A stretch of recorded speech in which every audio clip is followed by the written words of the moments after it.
मिल सकता। इसलिए हम कहते हैं कि जिस बाबा साहब ने अपने घर में अपने परिवार के लिए सारा जीवन न्यौछावर कर दिया, उस बाबा साहब ने इस समाज के लिए वो अपने 4 बेटों को बलि चढ़ा दिए, अपने बेटों को मिट्टी तक नहीं दे पाए। आज उन्हीं लोगों का बाबा साहब की देन है कि आज हम यहाँ समाज में अच्छी शिक्षा ले रहे हैं, अच्छा खाना खा रहे हैं, अच्छा कपड़ा पहन रहे हैं, हमारे लोग चैन की सांस ले रहे हैं। आज वही बाबा साहब की देन है।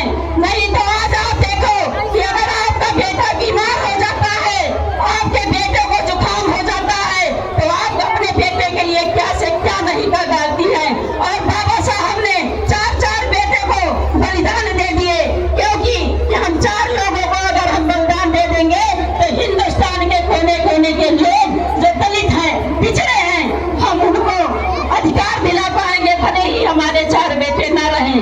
बाबा ऐसा बन रहे, बाबा ऐसा बन रहे। आज हम इसलिए हम आप लोगों को बताना चाहते हैं कि हमारा समाज इस दलदल में बना हुआ था, धीरे धीरे हमारा समाज अब बहुत जागरूक हो गया है।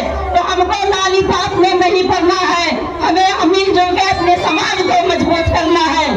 किसी भी तरह से हमारा समाज मजबूत होगा, पढ़ेगा लिखेगा, डीएम बनेगा, कलेक्टर बनेगा, एसपी बनेगा, तो हम अपना अधिकार खुद ही लेंगे, मुझे किसी के भीख की जरूरत नहीं है।